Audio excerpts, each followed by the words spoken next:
Go for it. Friggin' what up, dude?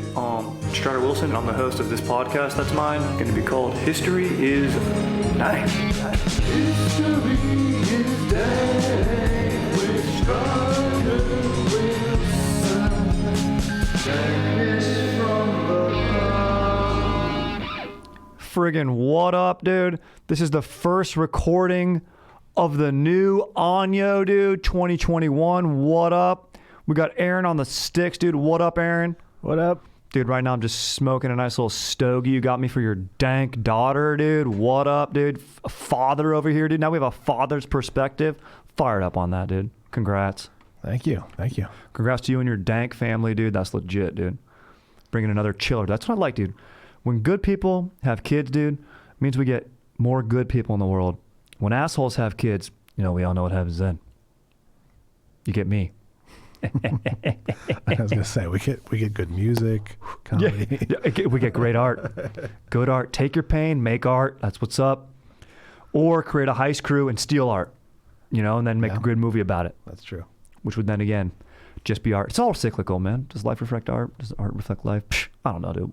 We're gonna get into a little more art later in this friggin' ep, dude. Today we're gonna be doing an ep on. I figured since it's the first ep we're recording in 2021. I was like, dude, what was going on in 1921, dude? What was going down 100 years ago? What was like 1921 the year of? And maybe we can straight up get a little hypothetical and see what, hey, you know, imagine what 2021 is going to be the year of. You know, we're glad we're done with 2020, the year of the friggin' pandemic. Thank goodness, get it going. Even though we're not out of the woods, but glad to have that chunk over with and turn in a new page. But, you know, it's important to look at the past and learn from it. And maybe we can learn a little something from 1921, dude, what was going on a century ago. But before that, dude, just a little freaking personal history, dude. You know, dude, me and my dank GF the other night, dude, or not even the night, like early evening, we got back from walking Sunny, our dog, dude. It's part of our routine now. It's nice, dude. Loving having the dog, dude. Just went for a nice little walk, got back. And then my GF got inspired. She's like, started cleaning out the fridge. And I was looking over there and I was just, you know, sending emails, blasting them off, dude, getting stuff done, dude. And just checking out TAC flashlights because I want to get one to walk my dog with, dude, and friggin' straight up be able to friggin' strobe light a friggin' coyote if I have to, or maybe put on an impromptu DJ show, take out my headphones and blast my Moby. I've been listening to Crushing Moby on my walks, dude. It's, you know, getting into that existential ennui, dude. But, dude, when you start friggin' cleaning out the fridge, and I'm like, well, I got to help out, dude. And dude, Aaron, it got us in the mood, bro. Oh, dude, wow. Yeah, bro. We did an activity together, dude. We accomplished it, dude. The fact that it was clean afterwards, we got rid of some other stuff. We talked about, you know, stuff that, we don't really even use Chobanis anymore. We've been doing the Yoplait Wheats, the French style. We've been enjoying those over the Greeks. You know, not hating on either, but just style of yogurts, you know. And dude, just the fact that we accomplished something together, dude, it was nice. And it was nice to be like, dude, back, you know, when we were first dating, like we used to have to go like go-karting, maybe doing some mini golf, dude, and like, you know, a big event. Then we'd get in the mood, you know what I mean? Now it's like, I come back from the grocery store and I'm like, friggin', I picked up that chickpea mac and cheese and it tastes just as good as regular mac and cheese and it's packed with protein. And then she remembers that I remembered that she friggin' mentioned that a few days ago and then boom, we're in the mood. Okay? Wow. Yeah, dude. Friggin', dude, I surprise her. I'm like, dude, I freaking saved some coupons for you for when you reorder your contact lenses because I know you're almost out because I noticed that in the bathroom. And guess what? I saved this 25% off coupon and it's still good with other discounts like our AAA. You're welcome. Boom. Taking care of my babe's eyes, dude. About to triple nut, dude. Legit, dude. Just small things, dude. Dude, dirty talk now? It's not even dirty talk, dude. It's just straight up practical talk, dude. Freaking enjoying each other, dude. In the throes of passion, just being like, hey, I picked up a yellow bell pepper. I know you like those better than the red bell peppers.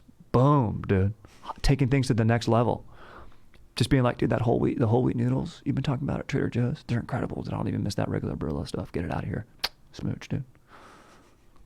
Dude, freaking enjoying, dude. Be like, shh. You notice that I changed the detergent, dude?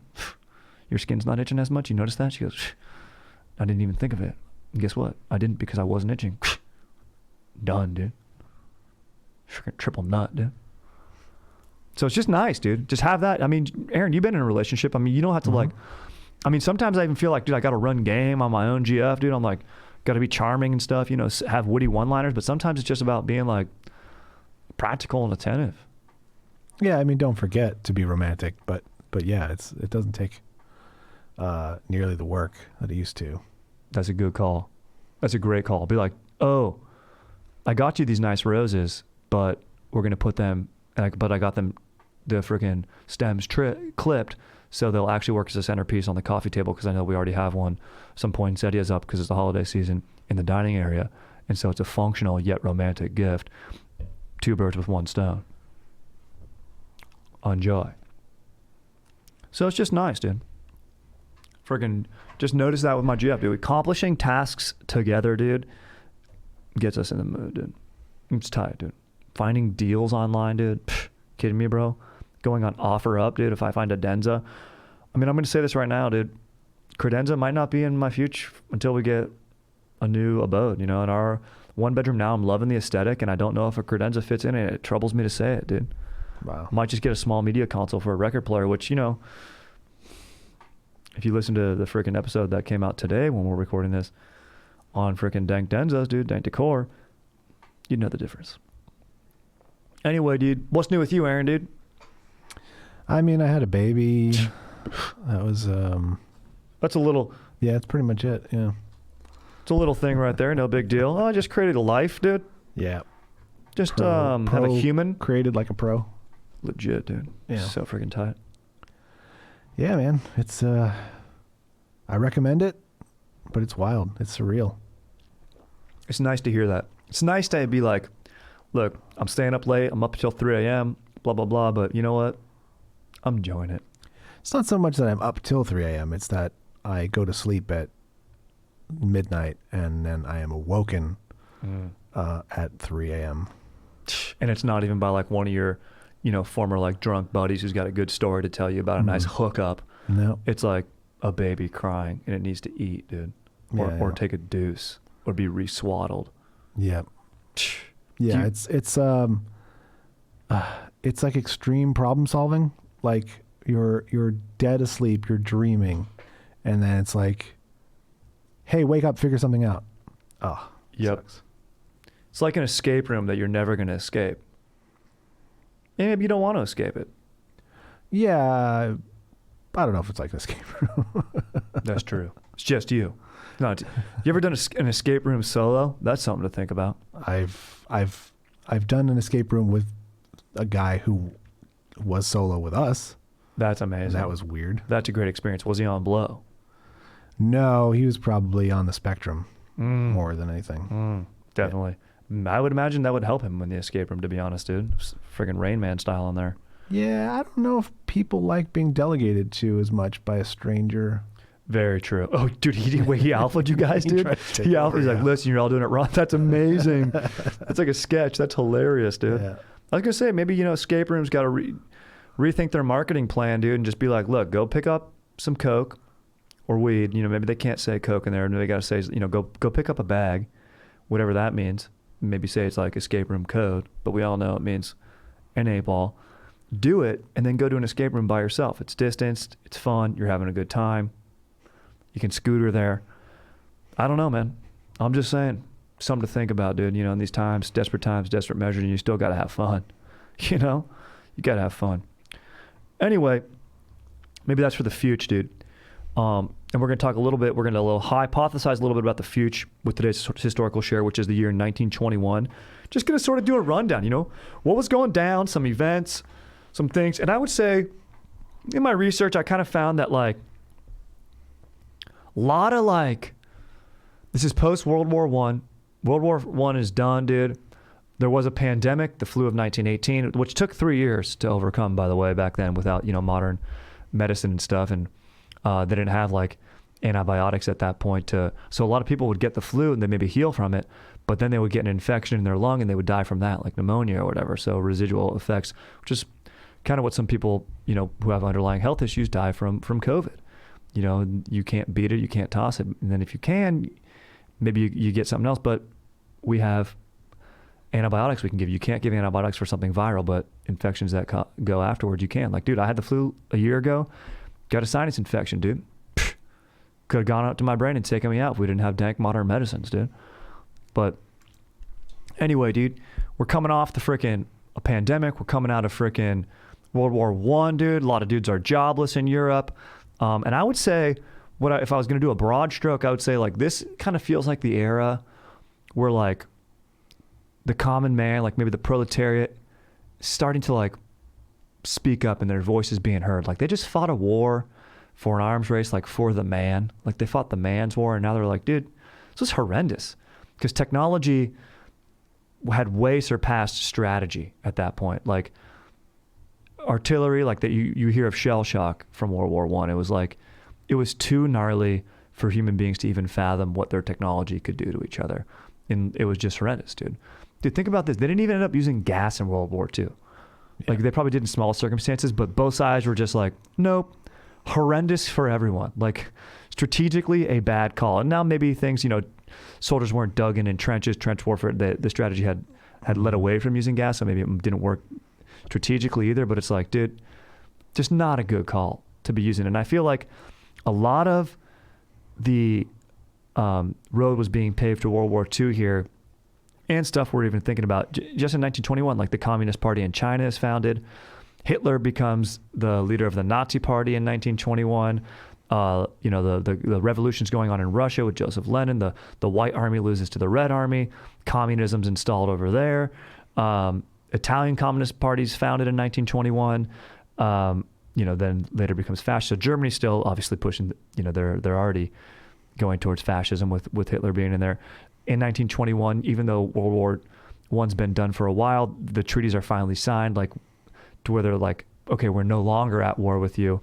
And we'll go down with it. So, but I would say it's just like, kind of seems like that year. And Aaron, I'm going to go out on a limb here and say this right now. 2021, you know what I think it's going to be the year of? What? I think fucking aliens are coming, dude. I mean, you it's see in that? the news. Bro, yeah. you see that thing in Hawaii?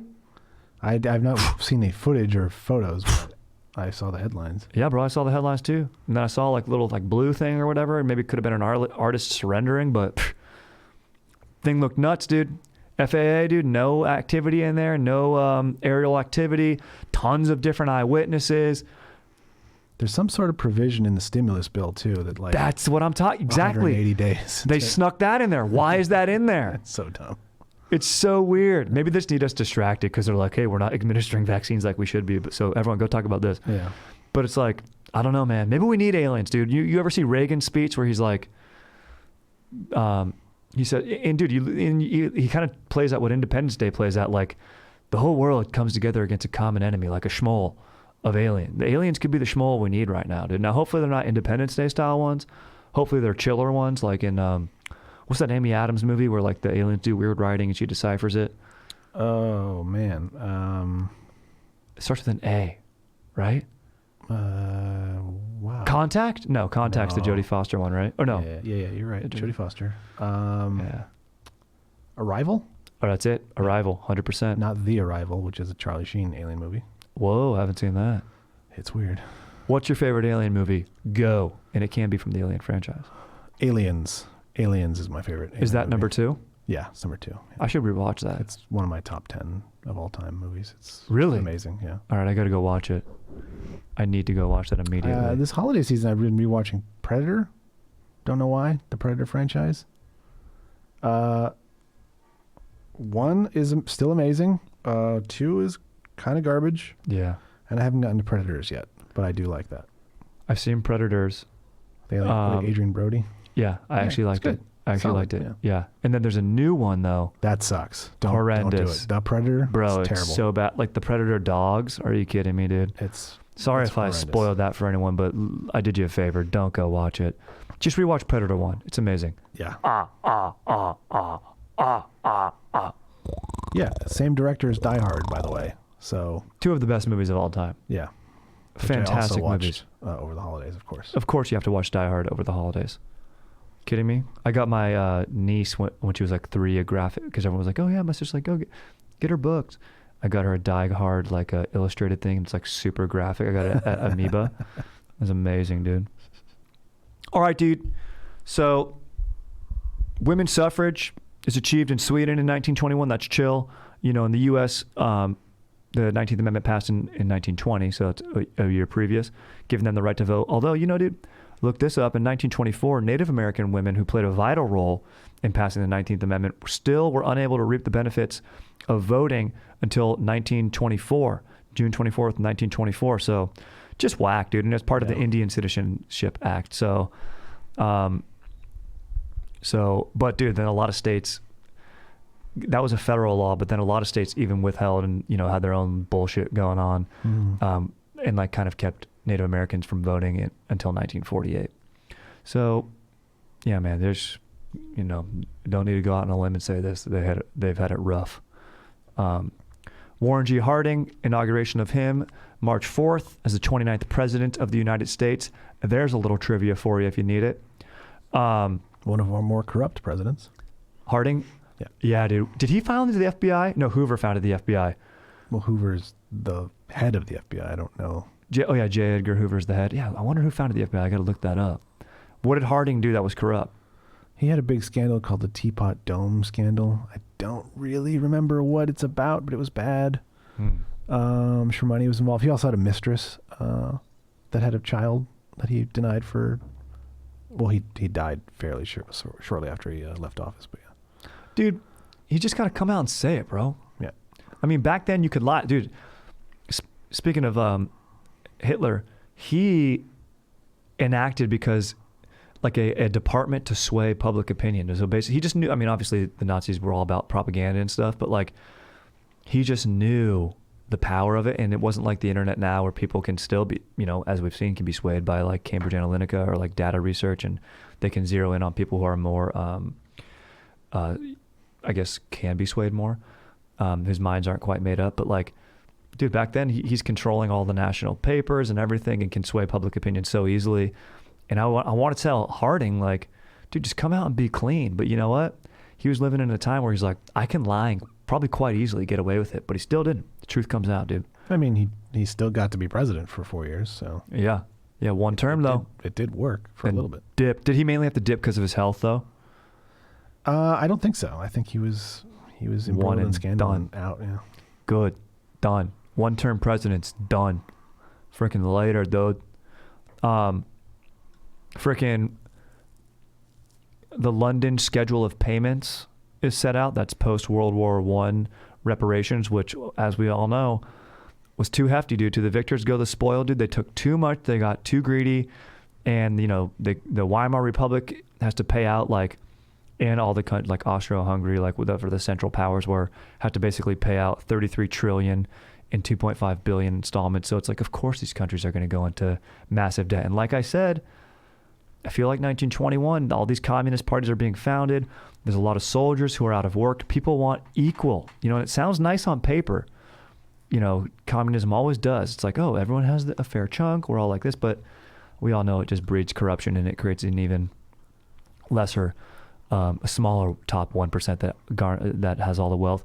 But that's not to say some socialist programs aren't good. We have them in our country. They work, you know, a lot of them can work great. A lot of them need improvement. Chanel No. 5 perfume is launched by Coco Chanel, dude. So people are smelling good, dude. Then this interested me, dude. In May of 1921, over the 14th and 15th, there was a geomagnetic storm, dude. Oh. Now, we're in 1921. Cities knew about it, like where there was some electricity and stuff, but a lot of people are still using, you know, candles or some sparse lights. But this is like a freaking Earth-wide event, dude. And if something like it happened today, I was reading it, like it could shut down entire cities. Like power would just be gone. And Planet Earth does this every so often. It does like, it's called of like a coronal mass ejection, dude, which is what I like to say what I'm doing when I'm in the drill factory. Mm-hmm. And it's just extraordinary, powerful, and you wouldn't know it. And it's part of a solar cycle of the Earth. This was apparently solar cycle 15, dude. And basically, dude, it just interrupts electrical services. You like wouldn't feel it. People knew it like in Grand Central Station in New York City. The railroad system was kind of weird. In fact, it was known as the New York Railroad Storm. I'm sure, you know, there was incidents and reports of it like in China and stuff where there was other railways and all that. But yeah, dude, just freaking gnarly, bro. I'd like to think about what would happen if one of those pops happened today, dude. The electric lights, like the Aurora Borealis, it affected that to a degree because, I don't know, like geomagnetic particles, and it made it shine even like more south than it ordinarily would be and way longer. So just pretty freaking gnarly, dude. It makes me think of aliens, bro. Part of my research, dude. I'm like, that's some alien type stuff, even though it's not. It's just truly actually some Earth stuff, the exact opposite of aliens. When you said solar cycle, my mind immediately went to Soul Cycle. Right, of course. They got to be out of business by Peloton, right? I think, yeah, dude, Peloton has to, yeah, like Soul Cycle is is like a COVID breeding ground. It's like everyone breathing heavily, sweating and exercising like in close proximity to one another. I think it will come back. But it has to be like, we need herd immunity. We need vaccines for a place to come back like that. Cause dude, the vibes are sick in there. It's fun. There is something to be said. As much as Peloton brings you together and virtually you're together, like there's nothing like, you know, being in the gym or being in that class, dude, having a sick Australian DJ who, you know, has to jet immediately for an audition, when the class is wrapped. And it's like, there's just something to be said for that, dude. But right now, Aaron, I think you're right. I think it's getting crushed. And actually, you know what city is going to be impacted? I was just listening to this on sports radio. What city, and all cities are being hit hard by COVID. You know, everyone is being affected by it, top to bottom. Bottom worst of all, as usually is. Guess what city is going to get it real hard, dude? Like major economic crisis coming up, dude. It's one of my favorite cities, dude.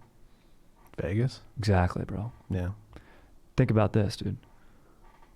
That is founded on gatherings. Like you need people to go there. Everyone's touching shit. And then also they have tons of shows and conventions. So I think no one's traveling because of hotels and like that, and they just built a new stadium for the NFL and they paid for that with like hotel taxes and they're going to now default on their payments. So look out, dude. I every time I see a commercial for a casino, it's usually Morongo out in Palm Springs, but like, I can't think of a thing I'd want to do less right now. Like, especially being in a smoky place. Like, ugh. Oh, totally. No. Totally, dude. The guys get mad at you. I was on a bachelor party once and like one of my buddies lit up like a cheap cigar and all the croupiers were like, that smells terrible. What is that cigar? Like trying to shame him to get him to put it out. But then my buddy was drunk and he's like, I'm not putting it out. And I just felt really bad for the guys because I was like, they have to breathe secondhand smoke. They don't want to breathe that secondhand smoke, you know? So just something, walk a mile in someone else's shoes, dude, deal a hand with someone else's hands, dude. So I already said Warren G. Harding ended the freaking congressional resolution. He signed a freaking resolution to end the war with Germany, Austria, and Hungary. Then I found this, dude. On July 26, 1921, dude, Harding receives Princess Fatima of Afghanistan, who is escorted by imposter Stanley Clifford Wayman. I should have done a whole episode on this guy. He's basically Leonardo DiCaprio's character from Catch Me If You Can. From Catch Me If You Can, but earlier, dude. Oh wow. Like the dude, I forget his character's name in that movie. I think it started with like a C. Abagnale is his last name. Yes, Abagnale. And he ended up working for the FBI later. Yeah. So that dude, this guy, Stanley Clifford Wayman, is like a predecessor of Abagnale. He's just known as an imposter, dude. He got his start in 1910. And dude, think about being an imposter, like, just back then, like, it'd probably be so much easier to pull off. Like, maybe someone's seen a picture of you in the newspaper and everyone's wearing, like, actual fedoras back then. So, I just feel like it's a pretty ingenious thing to go do, dude. Sacha Baron Cohen would have a friggin' heyday back then. But this guy, Wayman, dude, he acts like a U.S. consul representative to Morocco. Dude, he dines at the finest restaurants in New York. And then he just puts the tab like on whatever, like he usually would put the tab, like he'd say, oh, would you pick up the bill? Like, he's a very sly, slick guy. Mm-hmm. Finally, he gets arrested for fraud. Then he gets out. He pretends to be like a military attaché from Serbia. and like he goes to and it acts like he's a U.S. Navy lieutenant and like tours these Serbian ships and like gives them pointers of like what to do. And I'm like, dude, just like what's going on in this guy's head to like have him go do that? Like feel this importance, just insane narcissism, dude. It's unbelievable, bro. He gets arrested again when he does that. Then he gets out in 1915.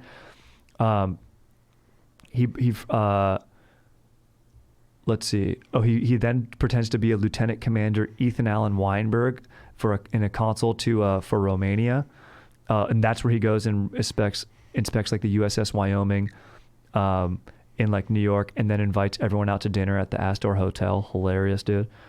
And then in 1921, this guy notices that Princess Fatima of Afghanistan was coming to visit, probably saw it in the paper, and she's trying to get like official recognition, but the U.S. State Department was like ignoring her for whatever various reasons. And then Wayman somehow steps in and like, I need to like figure out what his skill set is, dude. I know he worked as like a night porter at a hotel, but he must have been able to like forge documents or something. And he freaking, once again, acts like a naval liaison officer. Someone in the Navy's probably hooking him up with some documents. And he apologizes for the oversight. He promises to arrange an appointment with the president.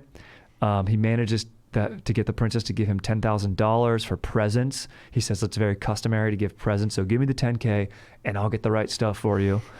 He uses the money to like go on private railway carriage to DC, opulent hotel rooms like the Willard Hotel. He books them a hotel. He actually does use some of the funds to like get them into hotels.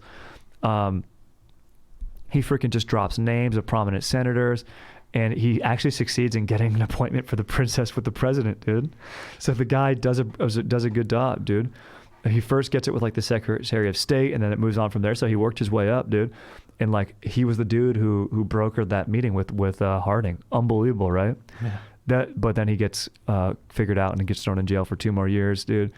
And he did the same thing with like a Romanian queen, and then he was trying to like he taught like a clinic for World War II guys who wanted to dodge the draft of like how to fake ailments, and then he got thrown in jail for that. Then in August of 1960, he was fatally shot trying to stop a robbery at a hotel in New York City where he was the night porter. And the detective knew who the guy was, this guy Wayman. And he says, this is a quote, he goes, "I've known about this man's past record for years. He did a lot of things in the course of his life, but what he did this time was brave." Totally. Very well put. So that guy's a character, dude. There could be a movie about that guy. Yeah. I think the only thing like that nowadays is like the sign language interpreters on the news are sometimes not real sign language people. They just come on and do whatever. Dude, Chad and JT should go do that. Yeah, it's crazy that happens. Give Shaka what-ups for whatever they're saying, dude. That'd be amazing. Let's see here. July 27th, dude, researchers at the University of Toronto, dude, announced the discovery of the hormone insulin, dude. Clutch, huge. Like I said July 29th, Adolf Hitler becomes the Fuhrer of the Nazi Party in Germany. Look out. August 5th, the first radio baseball game is broadcast. Ooh. Yep. Harold Arlen announces the Pirates-Phillies game from Forbes Field. A low-scoring affair, no doubt. Yeah, definitely. Probably. Both those teams suck. 1921, Franklin Delano Roosevelt, future president, FDR, he has his first strike of his paralytic illness, dude. He's vacationing, and he's diagnosed with polio at age 39. And so he becomes disabled from there on out. And then, like I said earlier, how the Communist Party was founded in Italy, and it's founded in China. And a few other countries like Georgia. There's like, the Ukraine comes back. There's a lot of stuff moving on, dude. Like Ottoman Empire's starting to get split up after World War I. Britain, really jacks things up down there. Sorry, dudes. It was a world effort to do that too. You can't come down totally on Britain. And but the Fascist Party is founded in Italy as well, not by Mussolini, but so then just some major events from 1921. The Irish Free State is created.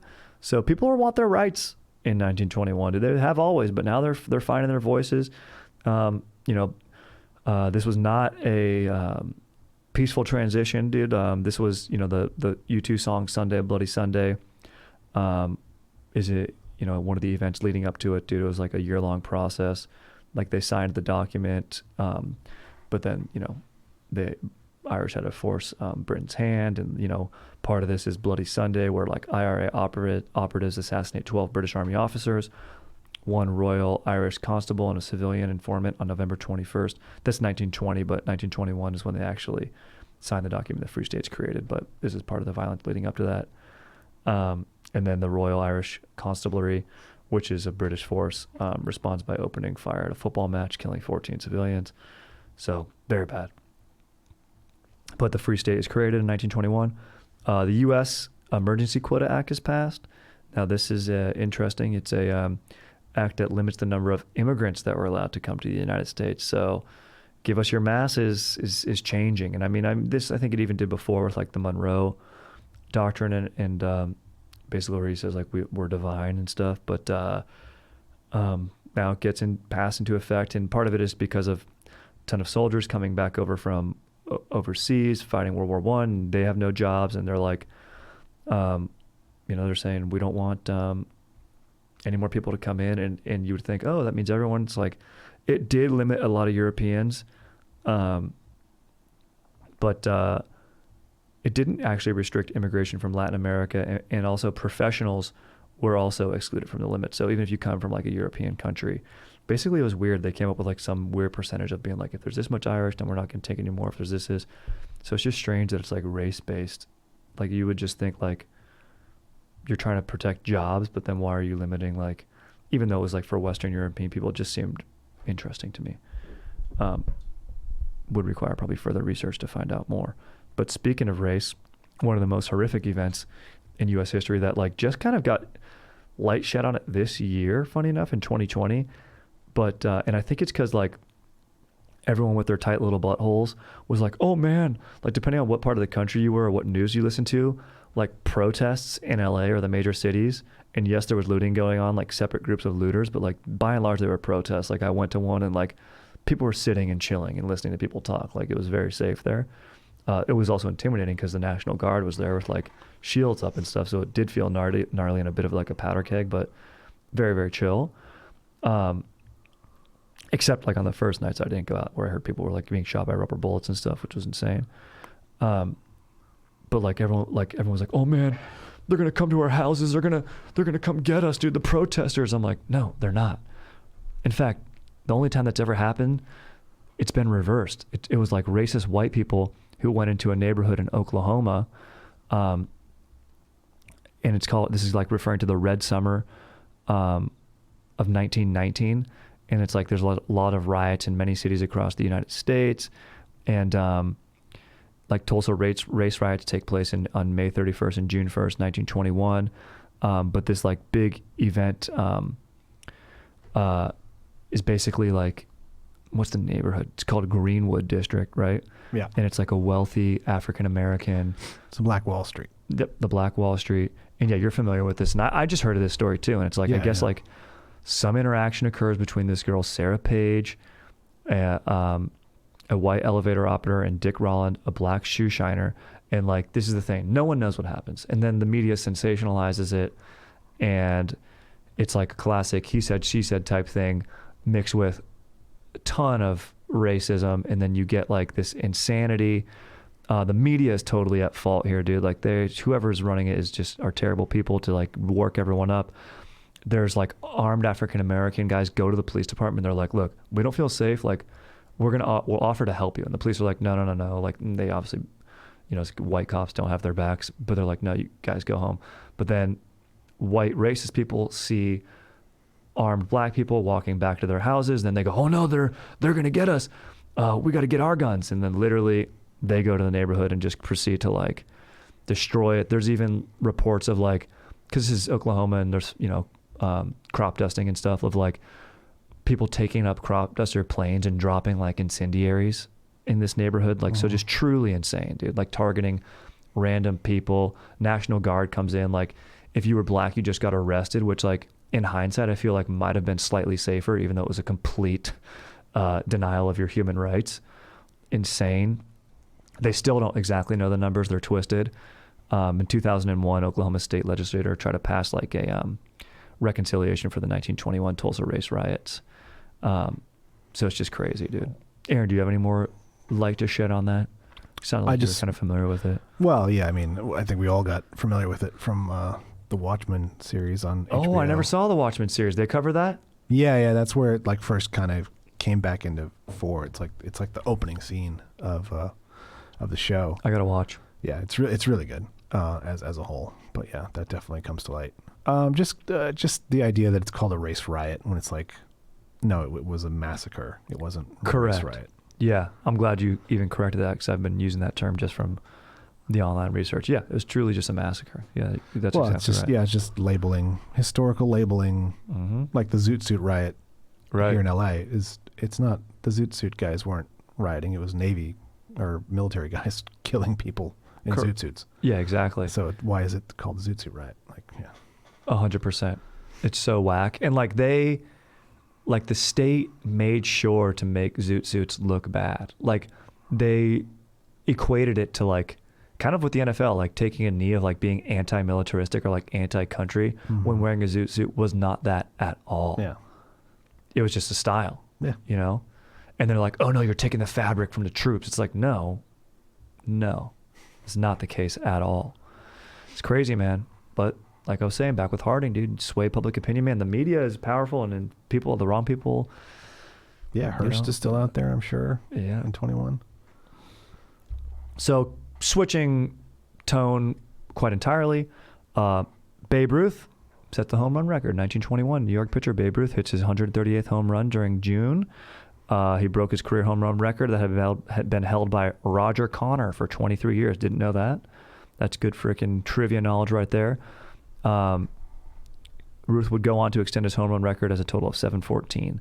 The New York Yankees made their first World Series in 1921, but they lost.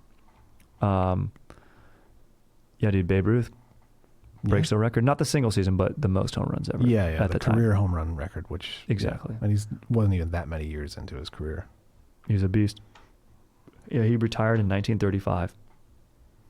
His record stood for nearly 40 years until it was broken by guess who? Hank Aaron, dude. Yep. 74. See, that's what I love, dude, Aaron. You know this freaking baseball triv, dude. Dude, in freaking Russia, bro, it's the Great Famine.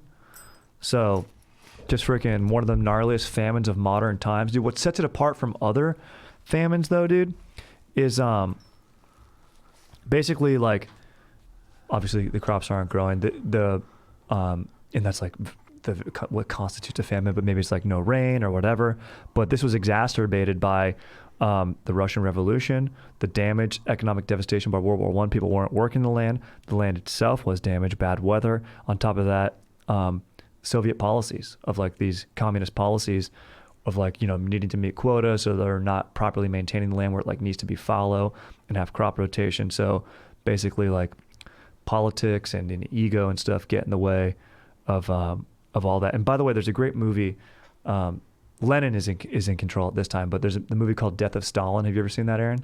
No, it's in my queue. Yeah, I want to check that out. Dude, very good movie. I watched it. Very, very good, dude. Steve Buscemi, bro, that guy can do no wrong, dude. Dude's a freaking legend in my book. This is like his time. I'm thinking Boardwalk Empire this whole time. Dude, yeah. Tippy, what's his name? Nucky Thompson. Great freaking name, dude. Also, he helps get Harding elected, in the show. A very boring show. I enjoyed the hell out of it. I mean, like, I wanted to love it. Look, I love history. I love period pieces, but I'm like, what's going on, dude? I'm like, I needed more, dude. I needed more. We got our dog, Michael Shannon, in there. Michael Pitt. Yep. Yeah, dude. But, dude, I want to end this year of 1921 not on a down note of a famine. Do you know who was born in 1921? Charles Bronson, dude. Oh, wow. Jacked legend, bro. Yep. For anyone listening who's younger out there, check out Death Wish, dude. You're like, oh, what should I watch tonight? Your wish has been granted, dude. Your death wish has been granted. Watch those movies, dude. You're a WW Deuce fan, dude. Watch The Dirty Dozen. Great freaking... The dude's a legend, bro. One of my top 10 favorite movies of all time is Once Upon a Time in the West. Oh, I haven't seen it. Bronson is a star of that as well. He's like... So good. He was like... Although he's great, There's a harmonica in it though, and it never ceases to drive me insane when the actor clearly doesn't know how to play the instrument he's playing on camera. Oh, that's hilarious. It just looks so false. It Like looks so so bad. silly, yeah. Almost like an SNL sketch guitar playing. Yeah. Oh, that's hilarious, dude. But I thought for a moment you meant like a harmonica score. Like they kept like cueing a harmonica, you know? There it is. Yeah, it's in there. And is it brutal? Does it annoy you when they cue it? Or only the scene when you see the guy like actually trying to play it and be believable? It's kind of like his calling card. Like you hear it before you see him. Okay. So I don't know. It's just gnarly, but it's great movie. Great movie. And he's so jacked. He was like the first dude who was jacked, I feel like. I mean, obviously there was dudes who were jacked, but like in film and television, I'm like, this guy. Well, there's a movie where he plays like a bare knuckle boxer or something. He was like 50. Yeah, and he's still jacked. so jacked, dude. The guy was the man, dude. Rugged look, dude. Decision maker jaw, lantern jaw. Just like a dude that you really wish was your dad, you know? And I think the world wishes he was his dad, dude. Also at this time, dude, height of his fame, Claude Monet, Impressionist painter. Not to be confused with Edward Manet, which I often do, the French painter, who transitioned from realism to Impressionism. And in fact, Claude Monet, if you want to think of Monet, dude, just think of water lilies. That's what Monet did. And these are both French dudes. And Monet was all about just, his whole Impressionism is about putting like how the nature makes you feel rather than capturing the realism of the nature. So he would, in order to do that, he would paint the same things over again in like his water lily series. And so each time it'd be a little bit different based upon how the artist would feel. So to truly appreciate it, you would have like a series of it and you could see, oh, this is evoking this emotion. So it's very interesting, very, very modern. And then Edward Manet is often credited with like having perhaps the first modern art painting, which is The Luncheon on the Grass, where it's like a nude woman dining with dressed men. And it was like very provocative because it goes against like the customs of the time. And then he even chose to like get back at the establishment. There was like the Academy, right? And like the Salon de Paris where like was like the known art show. And like this painting was like rejected by it was seen as grotesque, especially because he put it on such a big scale. Like it was like a 15 foot by like whatever, which is like generally in the art world reserved for like historical pieces or religious pieces. Never something modern like this, or especially something so grotesque as, and you know, there was nudes, but it would be like if you were painting the gods nude. I mean, look at the Sistine Chapel. Like there's dongs all over that place, even though one of the later popes did ask, I don't know if it was Michelangelo himself, but to cover up all of the dongs in there. Cause like, it's just too much dong, dude. Like I'm distracted by it. Like I love the realism, but like, I mean, dude, like who's to say if God's dong is the size of Mauritius, dude, you know? Because God also created me, and that would mean that God has a very small penis, you know? Because we're all created in his image, so I don't know. Maybe it's an average of all of them. So maybe that's what the Pope was thinking. I wasn't in his dome. In any case, he's like, I think people are going to be staring at these dongs and not listening to the straight up homily, dude. They're going to be looking at the dongly, dude. So basically, even though, you know, obviously nudes were done, but the way Manet did it, Edouard Manet did it in Luncheon on the Grass, really challenged people's, really struck a chord, you know, too much. But you look at it now and it's like, oh, dude, this is a slice of life moment. You know, the lighting that he's playing with it, there's all sort of meaning behind that. I mean, I should do a whole episode on Monet. Shouldn't really be Monet versus Manet, but I always confuse those, and now you guys won't. Monet, Claude Monet, lilies. Manet, freaking Luncheon on the Grass, dude. All right, dude, let's take a few cues and then head on out. 1921. 2021, I'm calling it, dude, aliens, bro. All right, dude, Strider, what up? Big fan of the pod, dude. The other morning I was laying in my dank and cozy bed listening to the rain and hit the snooze on my alarm to enjoy the light pitter-patter of the rain lulling me back to sleep. As I hit snooze for about the 5th time, I began wondering who came up with the snooze button, because I personally want to thank them because they are legends. So I was thinking, and up talking about the history of the snooze button would be dank, dude. Thanks, Laura. Dude, fire suggestion. Maybe I should do that. History of like, you know, just looking at some time, dude, maybe tied into some Christopher Nolan movies because he's obsessed with it. I mean, 1921, a lot of people think spring ahead, fall back. The way why we switch our clocks is for like crop rotation and farming. It's not. It was developed for militaristic reasons in World War One, because of like all the arms. It was like basically first to be prepared, first to get there, and get your positioning would win you the battle, because it was all about positioning. Because like I mentioned, technology, like you weren't really going to advance. It was all about no man's land. You had basically had to get your guns to where you wanted to be and hold down your spot. And being the first to be there would be the one. And I think it was like a Prussian like commander who was like, we're switching all of our clocks 1 hour ahead. And then the other time, well, we're going to do that too. All right, let's see here, dude. But yeah, Laura, dude, the snooze button's a beautiful thing. Aaron, do you hit the snooze button, or are you like good about getting out of bed? No. I don't hit the snooze button too much, but I will definitely, I will turn the whatever's, usually it's a song, I will turn that off and then lay there for a while. Love that. Well, now you got your own alarm clock, dude. It's called Child. Yeah. No snooze button on that. Nope. See here, dude. Strider, dude. I want to get absolutely jacked neck in the new year. How do I do that? I'm down to do steroids, but I don't know if I need to. I'm 5'7", 135. I want a thicker neck, like that of a dude who is 205. I wrestle, but it's mainly for aesthetic. Dexter. I mean, dude, getting a jack neck's tough. I remember watching dudes in high school, like this coach, like the football team would all lay on the lunch tables, and they do like neck strengthening exercises where like one guy would be laying on the lunch table, and it was a resistance thing, and then another teammate would put his hand on the head, and like they'd have to the coach would count. And I remember I only recognized this. Well, one, it was weird seeing everyone laying on the tables, but the coach like tried to sound so tough, and he wasn't tough, and he would count like this. He'd go, ah. I'm like, dude, just say 1, 2, 3, 4, 5, bro. Like, why you're making the noises? Are you trying to save your voice? Like, he had to count a lot, but dude, just hearing this coach and like it would echo in the lunch shelter. I'm like, dude, imagine that this guy's boning, dude. Probably only get to just cry. It's my least favorite part of doing martial arts classes was the kias and the stuff. I was just like, no, yeah, I wouldn't make that noise. Dude, I had to take martial arts class, and my brother and I would wear Scorpion and Sub-Zero costumes, and we had no belts, and we had Sensei Barney, dude, and my brother would just call him Barney, not Sensei.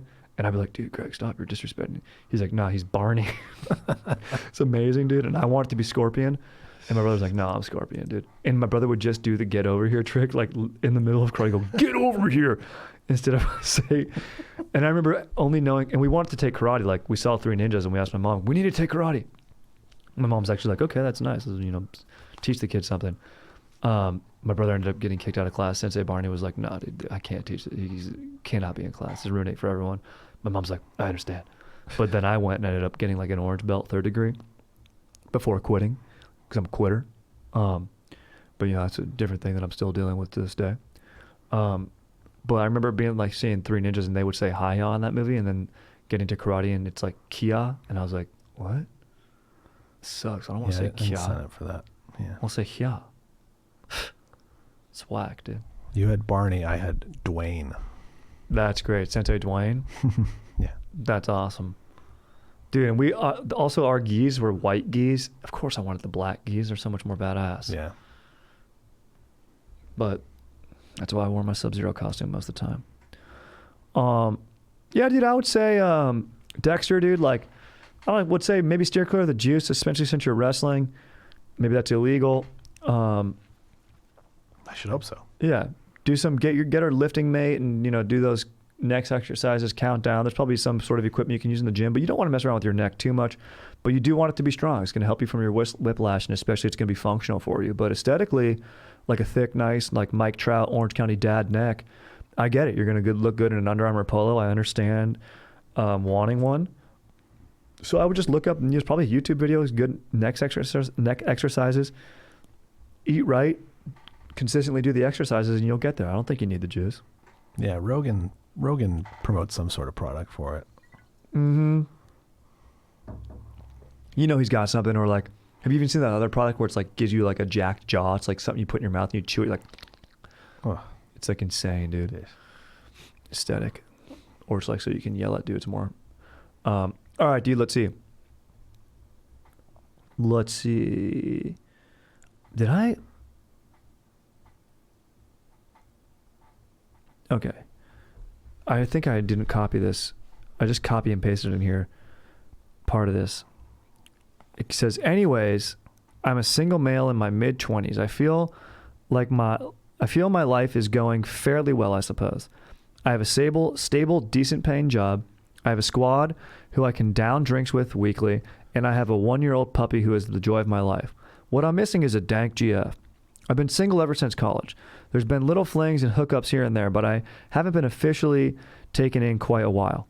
I've been trying to take some of your advice along with Chad and JT, such as focusing on myself, doing things that raise my stoke, tightening and sculpting up my bod, and things like that.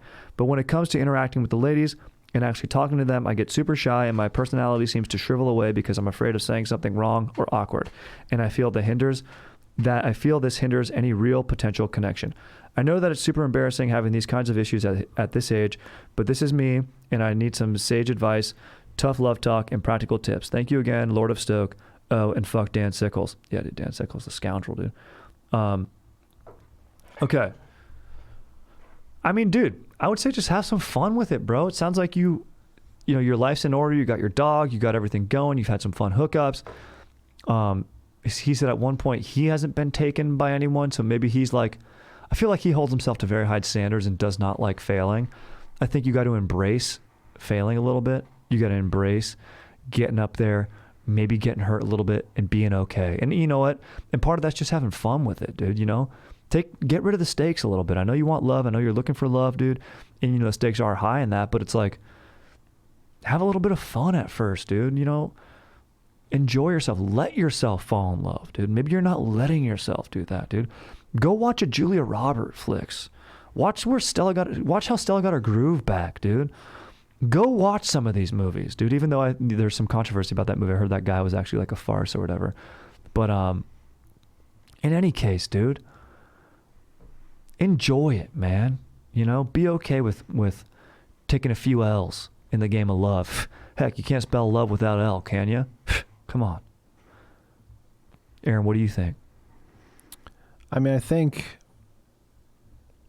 you know, I'd have a lot more different advice, obviously, without COVID. But that being said, like, you know, put that 1-year-old puppy to work for you, man. Go to a park. Chicks love puppies. That's a great call. Ever since I've had a dog, not just every human being, yeah, my interactions has gone up 3,000%. I'm having random talks. I don't know the people's names I'm talking to. I know their dogs' names. Yep, 100%. I know Junior. I know Nance. I know Vin. I know BJ. I know Marty. Their owners, no fucking idea. Yep. Don't care either. Yeah, that's how they are with me. And then I would also say find a sports league, an adult sports league in your co-ed sports league. That's where you're going to meet attractive women who are cool. This is a great call. Aaron, that's sage advice. That's a good tip right there. I would say, Aaron, do what Aaron did, execute those things. That's in a COVID-free world. Yeah. During COVID, I think, you know, take it easy on yourself, you know, kick it with the boys, whatever. It's tough to find love in COVID. You know, there's some apps and stuff. Maybe you can. There's FaceTime too. You know, you can do FaceTime dates. But I love the sports league idea. And I think as far as your approach to it and your relationship with finding love, because you're in a relationship with that before you get in a friggin' relation, dude, is to be looser, have more fun with it, be okay with failures. Don't worry if what you say is dumb. I say dumb stuff all the time and I record it, put it out there. Seriously. Yeah, Aaron knows. He hears it firsthand. Well, Every time when we're done, Aaron goes, Strider, you got to edit that out. I say, I don't give a shit. And I'm smoking a milk chocolate stogie. It's staying in. I'll see what the big deal is anyway. You know? I wasn't saying you say dumb shit. I was agreeing that we all say dumb stuff. Thank you, Aaron. I'm just a sensitive guy. I'm a sensitive guy, so I smoke stogies. All right, let's do one more. I got a little distracted when Hank Aaron came up because the boss man walked in. But that also has since been broken, obviously, by Barry Bonds. Oh yeah. He's the current Goldberg champion. Yes. 762. Aaron, thank you very much.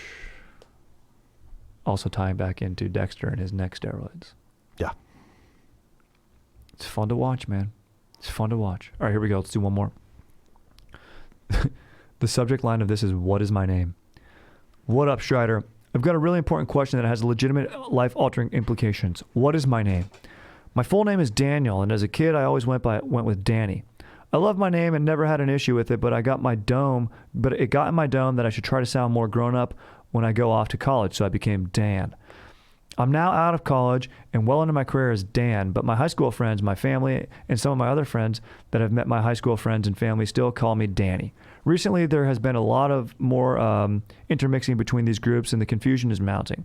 People don't know what to introduce me as, and I don't even know what to introduce myself as. Both names are just dank, and I'm just like, sup, I'm Dan or Danny, depending on the day.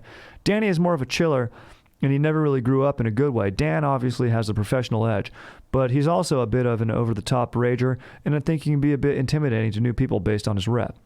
It's time to make a choice at the end of this confusion. Do I stick with Dan, the business professional who can turn it on and off like a flip of a switch, or do I revert back to Danny, the dude who gets along with everyone and is always down? Thanks, dudes. Much love. To be determined. I love it. Dude, fire question, man. To be Dan. To be Dan or not to be Dan? That is the question. To be Dan or to be Danny? Do we suffer the outrageous blows of slings and blah, blah? I would say, dude, it's tough. Sounds like your personality is chill. You roll with it, you know? People, you have different relationships from different stages. It's kind of nice that they call you Danny, you know? I think, and it sounds like to you don't really prefer, it doesn't really matter to you what you go by too much, you know? You kind of probably like both to a degree. Yeah, I don't think there's anything wrong with him switching based on the environment. No, not at all. Or the scenario. Does he do full reset and go, Daniel? Nah. Daniel, my brother, you are older than me. Great. Do you still? Great Elton John song, yeah. Fire Elton John song. I've got a buddy, Danny. JT often endorses him. He's a coach at UCI Baseball. He's the man. He's also a great leader in Call of Duty. The dude bags. He's refusing to use the DMR, which I agree with. That gun is whack and makes the game less fun. And he's Danny, and he's professional. He's a coach, and people respect him. I think you got to go with Danny, dude. I think you just go with Danny. I like it. You know, because a Danny who has a professional edge, I'd expect to be a Dan. And that, I don't know if you're in sales, but that's part of a pitch.